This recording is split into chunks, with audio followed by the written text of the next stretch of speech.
So today is the day they're supposed to come and pick up the 550. The dealer came out here last week and got the tracks retracted back in and bolted together, so should be good to go. I'm going to go ahead and track it down there to where we parked it there before. So it is, as you can tell, folded up and about 2 feet narrower, so it can be hauled a little bit easier. I'm gonna shut this gate, go ahead and start this up, let it warm up, and make the track on down there.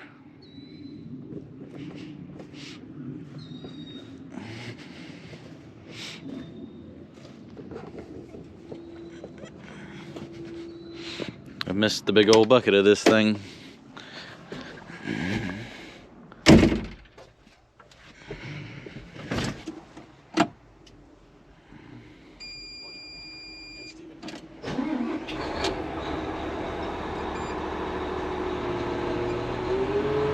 Warming up. And away we go. I'll make sure I can get this big boy through the woods here. It's you forget how big this thing is. So I'm not exactly sure where they're taking it to, but I've used it for all I can use it for here. Wiggle between the trees here. Here we go. And now we're on the straight road.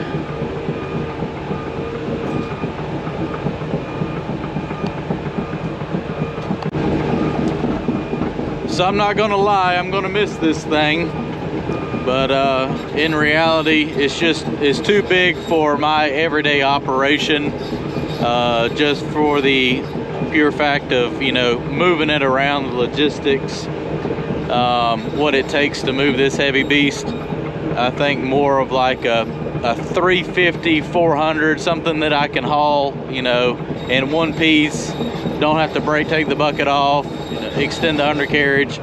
Just for my size projects, I mean, this thing just worked phenomenal for this, but it's just too big for my day-to-day work. My jobs just don't last long enough to justify what it costs to move this thing. I mean, probably even local, $5,000, $10,000 just to move this. So every job, you know, you're looking at, you know, $10,000, $20,000 just in. That's locally moving it. You start getting on the, you know, moving it a good little ways, it can get very expensive. So a little bit big, like I said, for my type work. Most of my projects don't justify the need for something like this, but I have no regrets in getting it for this, because it just worked great for the weather window we had to work in and getting it knocked out. So I'm gonna park this over here, and hopefully it all works out where they come get it today.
truck to get here and load up this bucket onto the flatbed.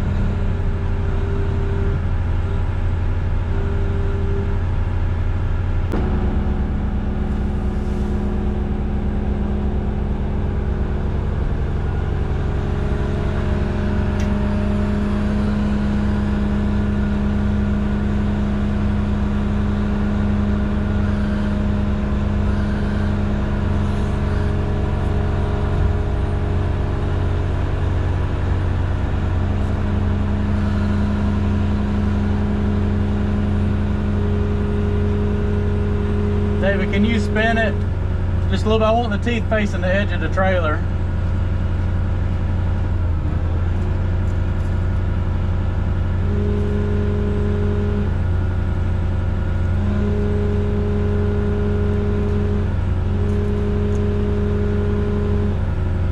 Is that pretty good? Yeah.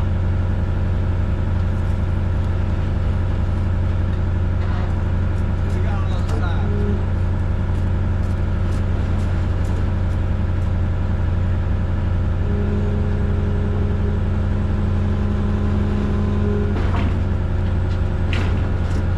Perfect.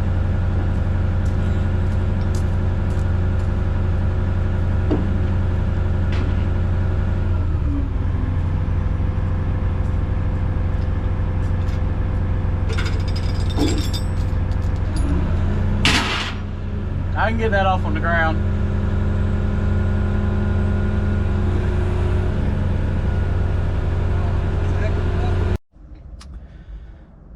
There we have it. Buckets on the trailer. Bucket machines heading to Texas. So maybe somebody will see it along the way from North Carolina to Texas. Probably, he said it's at least a 2-day haul for him. I imagine it's probably a 3-day haul, 3 or 4-day haul, oversize on a 13 axle tractor trailer. So tag me in the pictures if you see it going down the highway. Well, done with the track loader. Time to bring it home.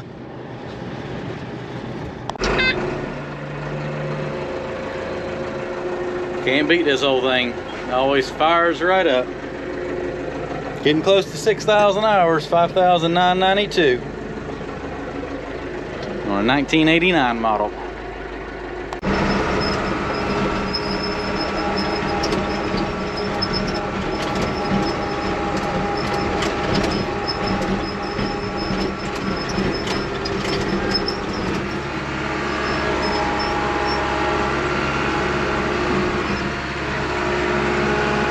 You really can't see the dang trailer in this thing.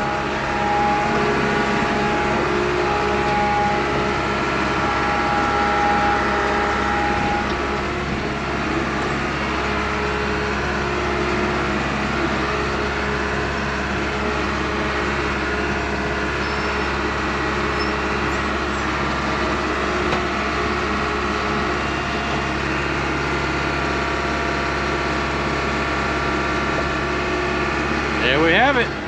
Chain it down. We'll see what this thing will do. Yeah.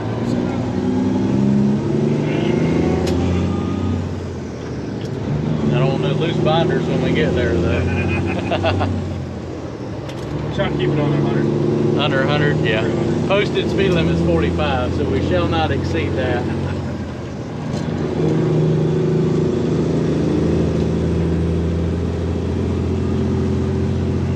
We'll have to hear the Jake brake when we come to the next stop sign. Yeah, we can. You want to do that? Yeah, we can. For the children. For the children. For the children. And the big children. Enough to be able to hear it.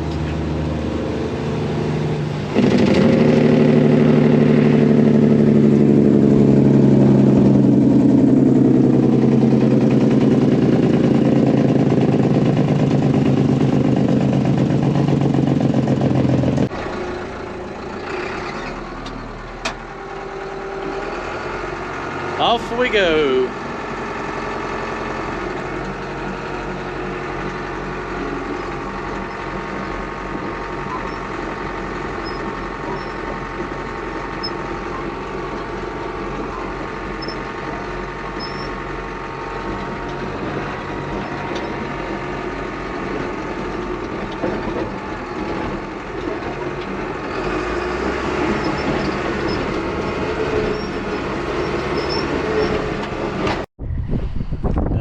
we're gonna have a windstorm today. Time to move the 220. Going to a little dredging job.